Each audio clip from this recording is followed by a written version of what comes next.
Welcome back to Bleach, Anime Review, Episode 45. We are here reviewing Episode 35 of Bleach, 1,000-Year Blood War, and is also the 401st episode of the series known as Don't Cast a Shadow. Part 3, The Conflict.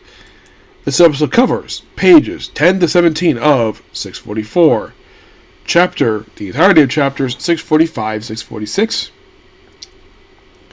Pages 1 to 7 and 14 to 17 of 647. 14 to 17 of chapter 648. And the first 15 pages of chapter 649.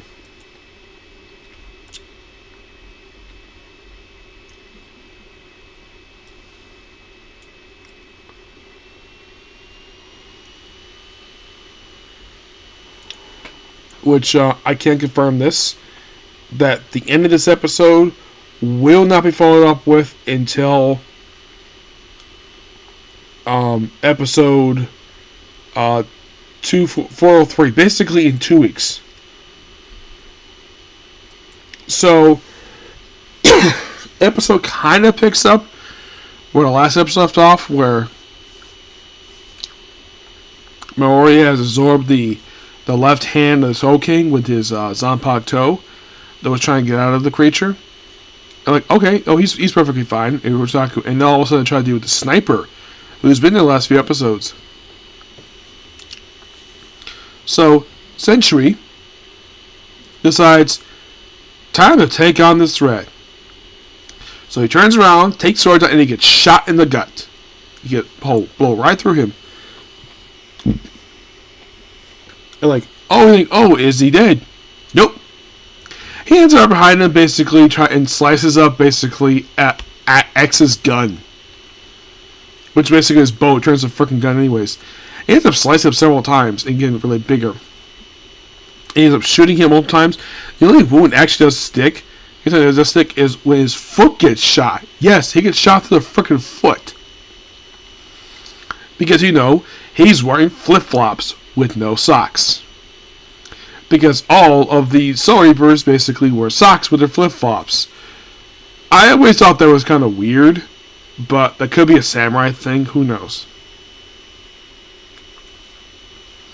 So a lot of the episodes, and of course you have Century, where he's like, we'll get back to him. So the Now basically proceeds to follow him, and he's like, I'll say, like, nope. Like, but be sure to tell him to go on, and she does. Tells him, and she's like, "Man, so much of Lisa." You're probably thinking, who is Lisa?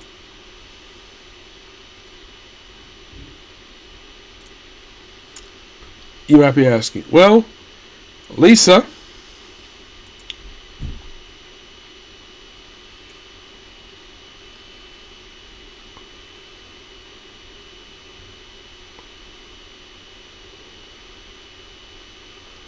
is the captain of Squad 8. Well, she's the current captain of Squad. She's basically, I think she's supposed to be like, oh yeah, she's on someone who does know Century really well. Oh, if you cares about the Now is So Sweet's niece. And his lieutenant. Yep.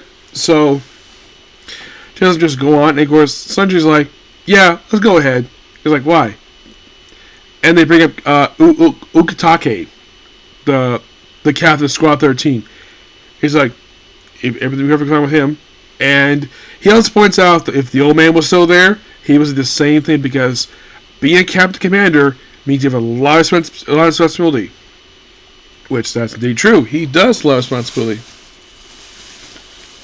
Yep. And of course they run off. There's a brief moment here with Ichigo and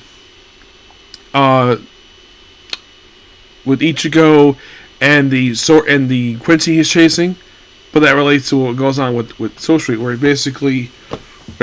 fights him quite a while, and then all of a sudden, basically, as he opens up his other eye, he's able to transform.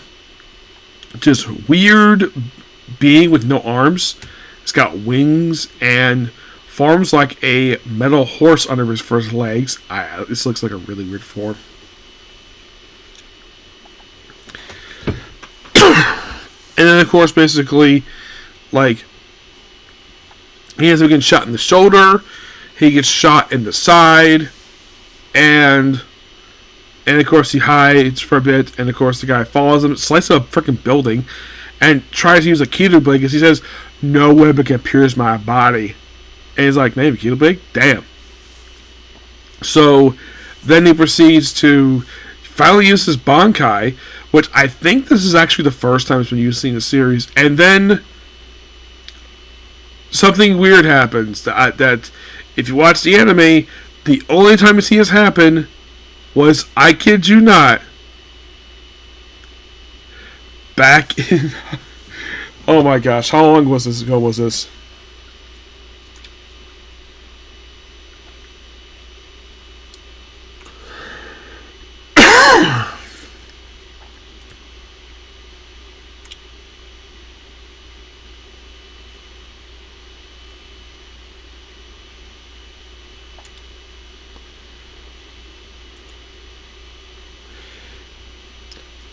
Onaha.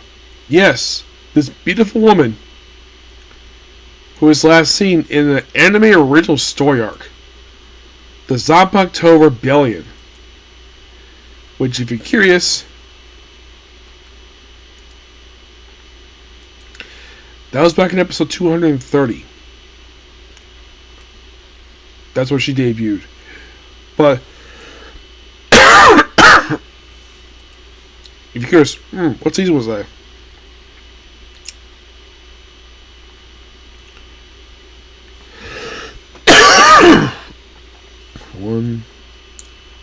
That was season 14 of the show.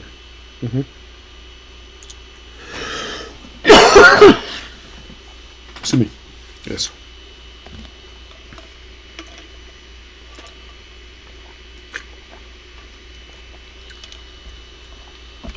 Which I found this was so interesting. See this beautiful woman with an eye patch. It's like, oh, let's hold on to you. And of course, he dodged those moves. Eventually, he's able to converse the wounds on the other guy. Slice off him, and he falls down. And he just collapses right into Osai's lap. Which he tries to remove his other eye. He's like, wait, I only have one other eye. I remember in the original episode, the Nana was worried that he was going to sleep with her. Yes, she was seriously worried about that. Sleeping with a manifestation of his own sword. Well, Zanpakuto. And nice ending to the episode. Despite the fact we won't follow this for 2 episodes. But I love this episode. It was really good. Yeah, I like all the special effects for this Bankai, which I think this was the first time Bankai has been seen in the series. Because he's mostly been on the sidelines the whole entire series, and we see his sword in action, but we've never seen his Bankai. And this is the first time this arc has ever seen his Bankai. There are several characters we never seen the Bankai before, like Rukia, for example. We've only saw her Bankai, and I did ask Michelle reference on an Instagram stream. What do you think?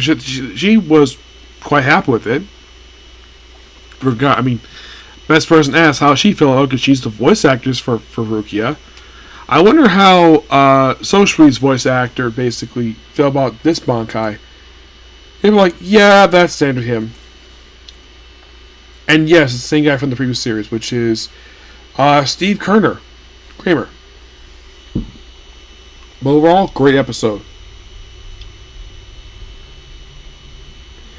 Yep, so yeah, that's particularly a particular view.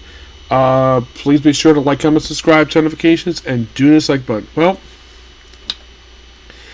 that's it for this night. And with that, I'm also covering all my anime for the weekend, which is nice. So, no new anime, with the exception of My Isekai Life. Nothing of the regular ones to review, nothing until Saturday. So, the rest of the week, it's going to, well, first, My Isekai Life, plus maybe 1 or 2 other anime. Okay? Thanks for you. Bye.